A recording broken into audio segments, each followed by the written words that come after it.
Oke, salam. Jumpa kembali dengan kami di acara pemuritan.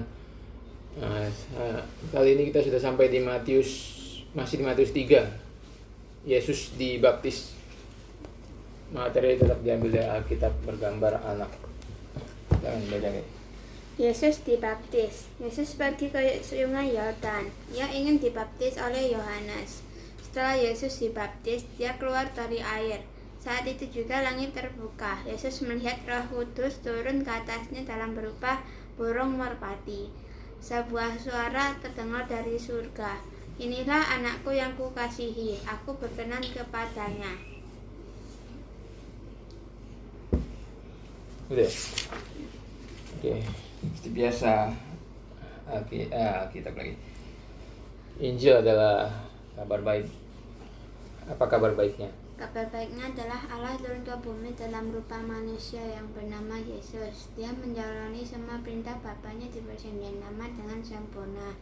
Harusnya kita manusia yang menaati firman Allah. Sampai pada akhirnya dia masuk ke Yerusalem, dia ditangkap, dihina, dipukul, dan disalibkan. Seharusnya kita manusia yang dihukum, tetapi dia tanggung semuanya di pundaknya. Dia ditikam dan ditemukan oleh Bapanya sendiri untuk memuaskan murka dan keadilan Bapanya. Dia mati, dikuburkan.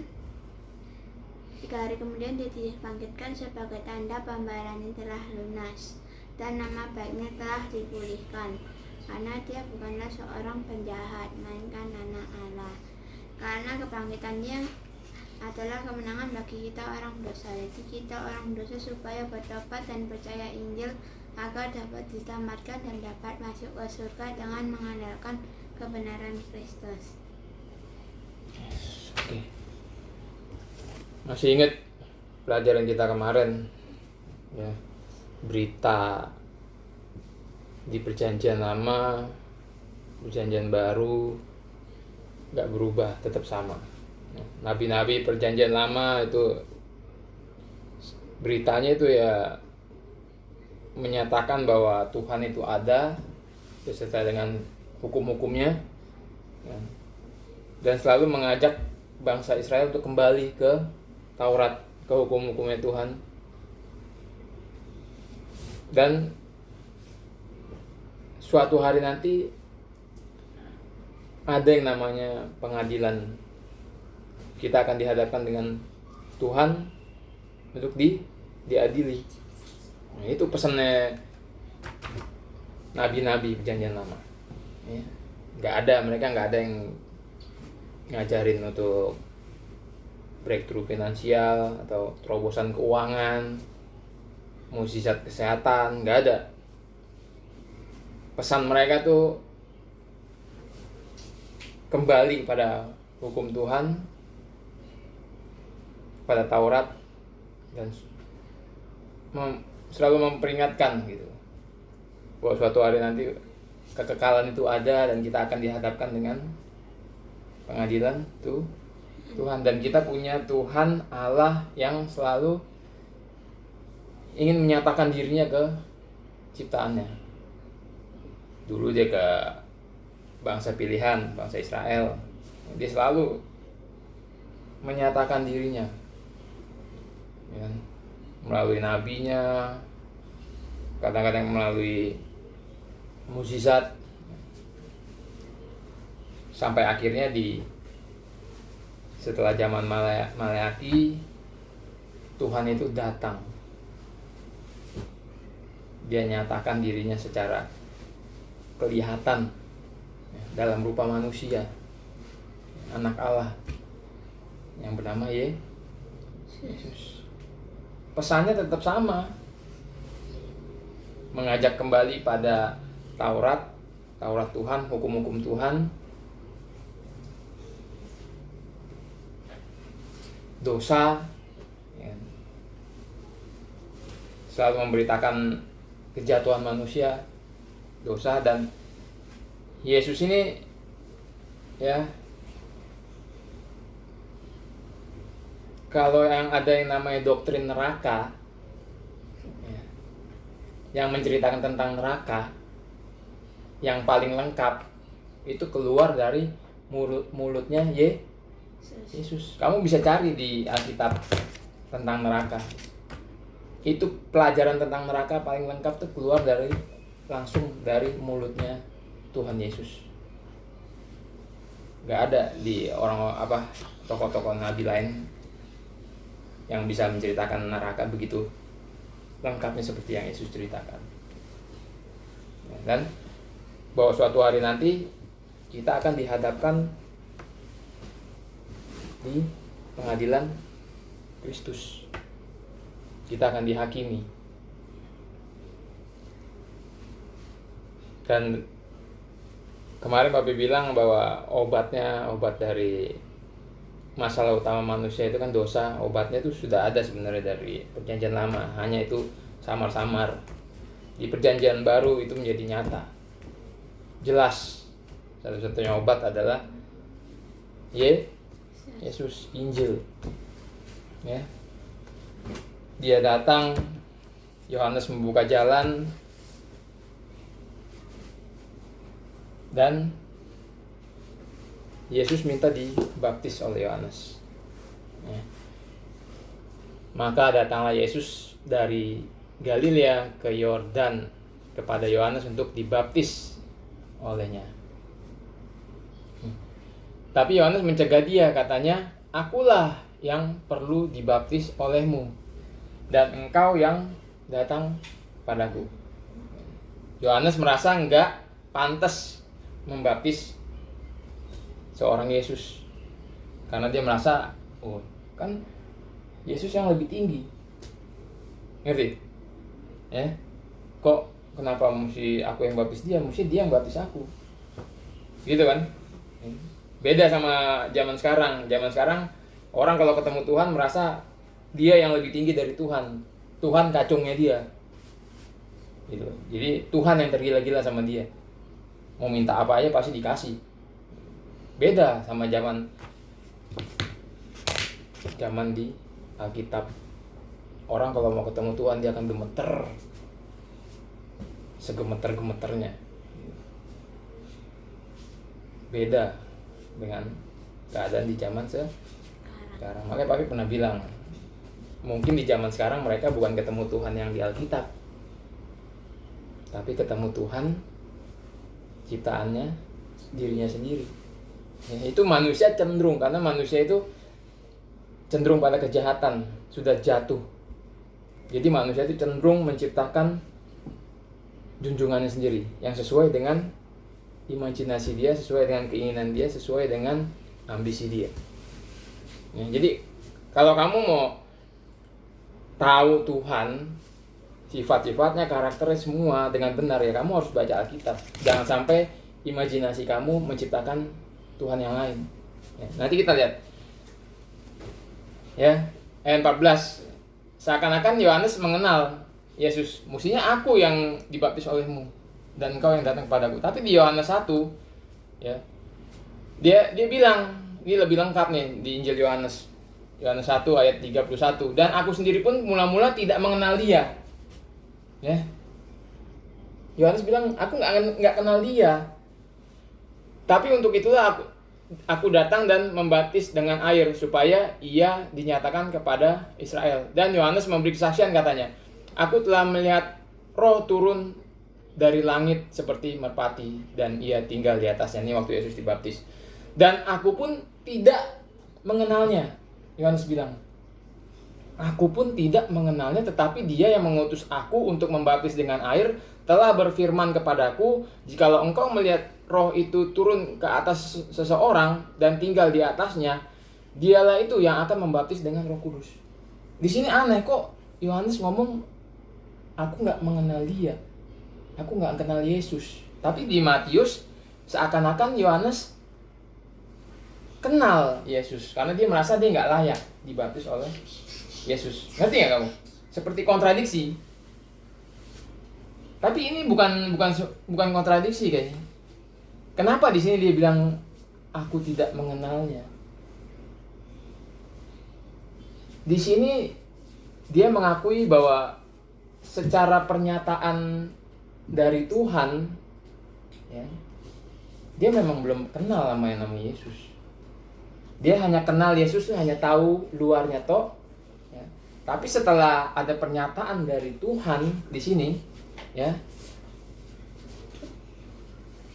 tetapi dia yang mengutus aku untuk membaptis dengan air telah berfirman kepadaku, jikalau engkau melihat roh itu turun ke atas seseorang dan tinggal di atasnya, dialah yang akan membaptis dengan Roh Kudus. Dan aku telah melihatnya, Yohanes telah melihatnya dan memberi kesaksian. Ya, inilah anak Allah. Jadi pernyataan iman kamu tuh, iman kita, percaya kita, itu butuh pernyataan dari Tuhan, dari firman Tuhan. Jadi berkali-kali Bapak bilang, kalau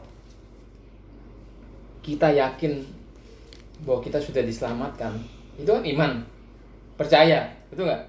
Nah, itu butuh konfirmasi dari Tuhan. Baru kamu benar-benar kenal, baru kamu benar-benar boleh yakin. Sama kayak Yohanes, sebelum dia mendapat konfirmasi ini, dia katakan, aku nggak kenal. Secara dalam itu aku nggak kenal. Aku cuma tahu, oh, dia Yesus, dia lebih besar dari aku nggak layak membaptis dia. Justru yang lebih layak dia yang membaptis aku nggak kenal. Tapi setelah dia mendapat pernyataan, ya, telah berfirman kepadaku katanya, baru dia kenal yang namanya Yesus. Iya, inilah anak Allah. Iman, percaya itu sangat penting, harus ada konfirmasi dari Tuhan secara pribadi. Kamu bisa lihat itu di kitab suci misalkan. Kamu ketemu satu ayat yang bisa mengkonfirm dari iman kamu, disitulah iman kita tuh menjadi sebuah kebenaran. Pernyataannya itu ada di Alkitab. Kadang ada juga secara pribadi. Roh Kudus di dalam kamu tuh, kalau keselamatan tuh mesti secara pribadi. Roh Kudus yang ada di dalam kamu itu yang menyatakan bahwa kamu sudah diselamatkan. Sama seperti seorang perempuan di Yohanes 8 kalau nggak salah tuh, yang ditangkap oleh ahli Taurat, dihadapkan ke Yesus untuk menjebak Yesus. Kan Tuhan bilang, aku juga tidak akan menghukum kamu. Pergilah, aku tidak akan menghukum kamu. Itu ada pernyataan. Di lainnya juga Tuhan pernah katakan, ada keselamatan di rumah ini karena rumah ini juga anak Abraham. Jadi ada pernyataan Tuhan, harus ada pernyataan Tuhan, itu sangat penting. Gak bisa sembarang kamu ada orang berseru mengatakan bahwa Yesus Tuhan dan Juru Selamat, terus kamu bilang, oh ya kamu sudah selamat. Gak bisa. Atau kamu ngomong, ya saya percaya Yesus Tuhan dan Juru Selamat, kamu ngomong, terus kamu merasa selamat. Gak bisa juga. Harus ada konfirmasi dari Tuhan. Kalau kamu punya Roh Kudus, kalau kita memang punya Roh Kudus di dalam kita, Roh Kudus itu yang akan memberi, yang akan mengkonfirmasi, yang akan menjadi garansi, yang akan menjadi materai atas iman kita, ya.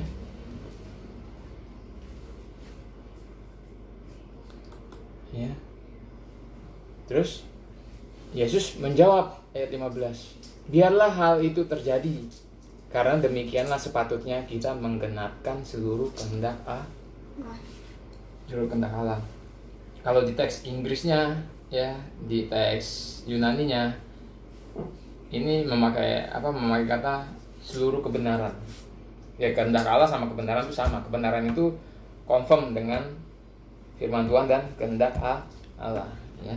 Jadi kenapa Yesus mau dibaptis? Ya, supaya untuk menggenapkan seluruh kebenaran. Kan tadi kita tahu bahwa dia datang untuk mentaati semua perintah Bapaknya dengan sempurna. Jadi dia di sini mentaati seluruh kehendak Allah. Terus apa lagi ya?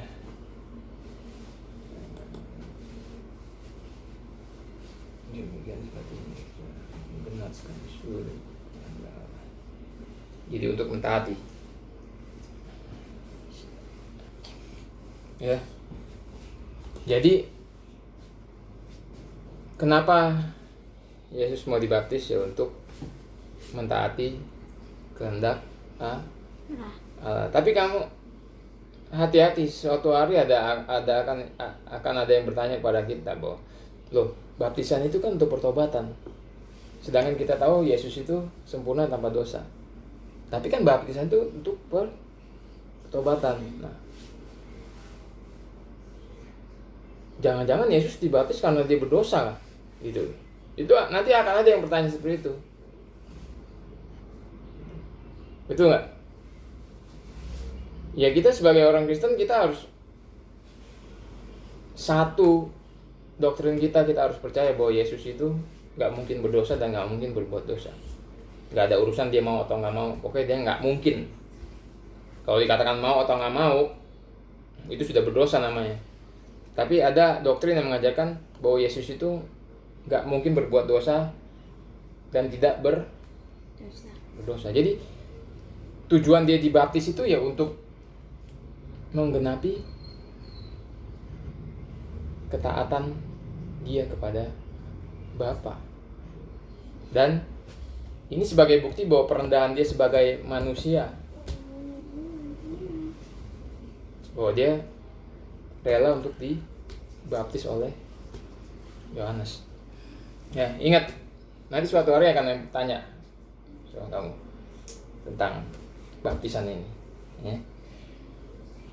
Sesudah dibaptis, Yesus segera keluar dari air dan pada waktu itu juga langit terbuka. Dan ia melihat Roh Allah seperti burung merpati turun ke atasnya. Lalu terdengarlah suara dari sorga yang mengatakan, "Inilah anakku yang kukasihi, kepadanya lah aku berkenan." Di Yohanes dikatakan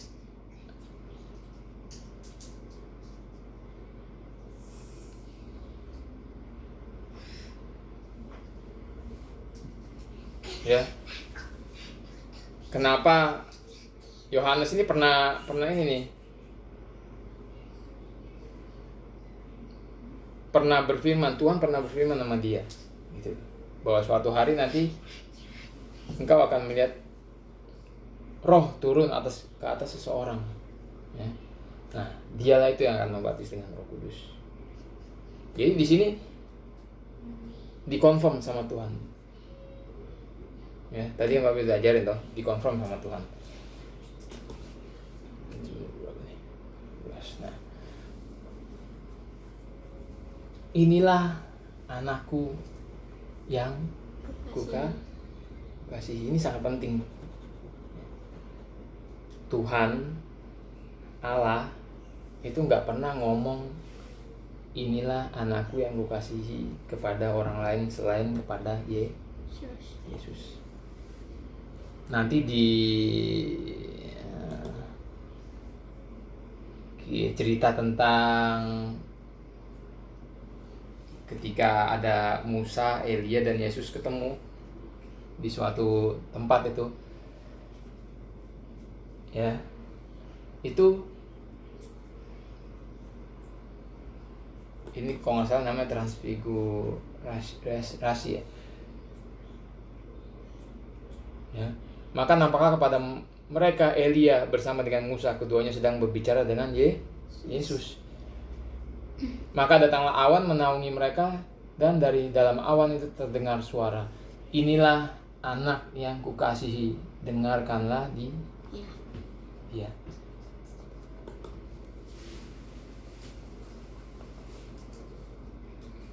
Ya, kalau di Matius 17 ayat 5, dan tiba-tiba sedang ia berkata-kata, turunlah awan yang terang menaungi mereka, dan dari dalam awan itu terdengar suara yang berkata, "Inilah anak yang kukasihi, kepadanya lah aku berkenan, dengarkanlah dia." Ya. Satu-satunya pribadi yang dikasihi oleh Tuhan itu Yesus. Kadang orang bilang bahwa Tuhan itu menyelamatkan kita karena Dia mengasihi manusia. Kamu ingat nih, sekarang kan kemarin Bapak bilang, sekarang pusat ajaran kekristenan itu sudah berubah, sudah bukan lagi Tuhan, tapi manusia. Ya. Jadi seakan-akan manusia sangat dibutuhkan oleh Tuhan, manusia sangat dikasihi oleh Tuhan. Tuhan sangat tergila-gila pada manusia. Pusat kekristenan yang sebenarnya itu bukan manusia, tapi Yesus. Semua tentang Yesus dan apa yang Dia kerjakan di salib, apa yang Dia kerjakan waktu Dia datang ke dunia. Tapi sekarang banyak yang mau merubah, bahkan sudah berubah kalau menurut Papi. Fokusnya sekarang bukan pada Tuhan, tapi kepada manusia. Makanya saya bilang manusia cenderung membentuk Allahnya sendiri dan membentuk pahamnya sendiri. Jadi fokusnya dipindah ke manusia. Kenapa? Kenapa bisa begitu? Karena ya sifat dasarnya manusia itu ingin diakui, ingin ambil bagian, ya, ingin diakui, disanjung pasti, mendapatkan penghargaan. Jadi manusia mengatakan ya karena Tuhan mengasihi manusia. Apalagi di ayat yang paling terkenal di Yohanes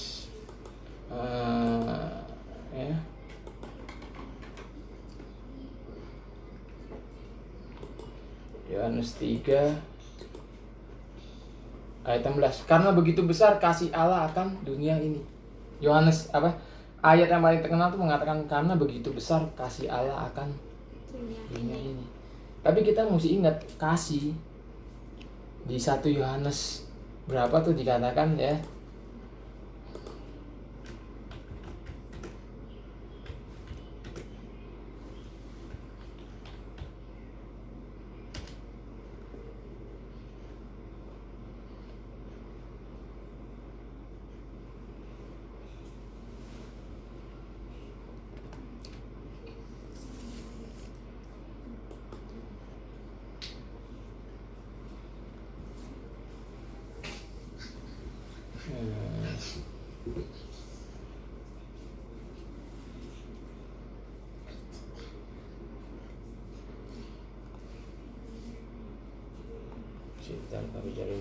Ini ya.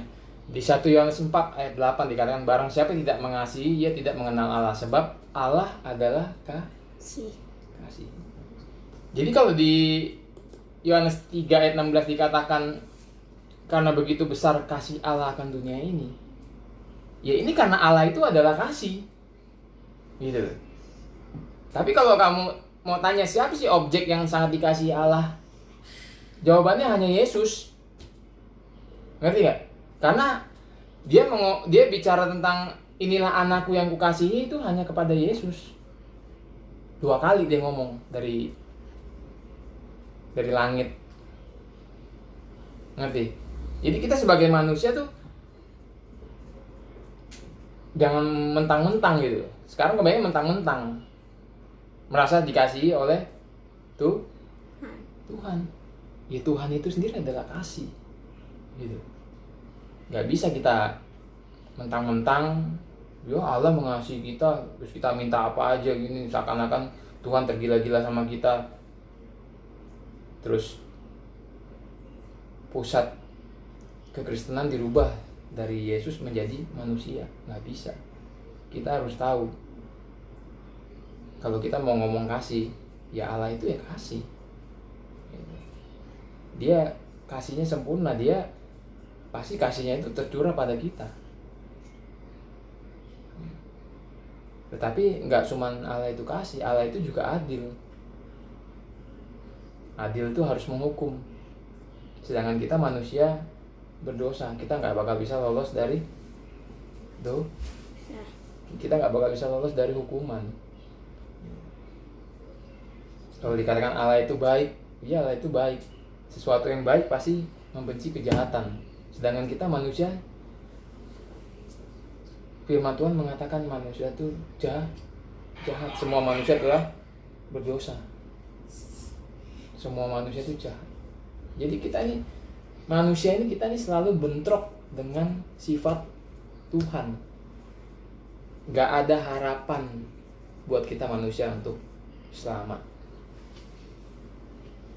kalau bukan karena Dia mengutus satu-satunya anak yang Dia kasihi untuk mati di kayu salib, untuk mentaati semua firman-Nya, mati di kayu salib dan dibangkitkan supaya kita diselamatkan dari apa? Bukan kita diselamatkan dari dosa atau bukan kita diselamatkan dari hukuman iblis, bukan. Supaya kita manusia diselamatkan dari murka Allah, karena kita berdosa pada Allah. Jadi Dia mengutus satu-satunya anaknya ya, mati di kayu salib untuk menyelamatkan kita dari murkanya sendiri gitu. Ya, satu-satunya anaknya, satu-satunya pribadi yang Dia kasihi itu Dia utus, Dia karuniakan, namanya Dia karuniakan, Dia lepaskan, Dia korbankan ganti kita supaya kita selamat, lolos dari murka Tuhan. Kalau kamu mau tahu seberapa parah dosa kita, kemarin kita sudah bahas seberapa parah dosa kita itu dari sisi manusia, dari sisi perbuatan. Tapi kalau seberapa parah dosa kita di pandangan Tuhan, itu separah ketika Dia harus mengorbankan satu-satunya anaknya yang Dia kasihi untuk mati di kayu salib. Sangat parah, benar-benar parah, nggak bisa kebayangkan kalau Tuhan Bapa itu sampai mengorbankan anaknya untuk menyelamatkan manusia sampai disalib.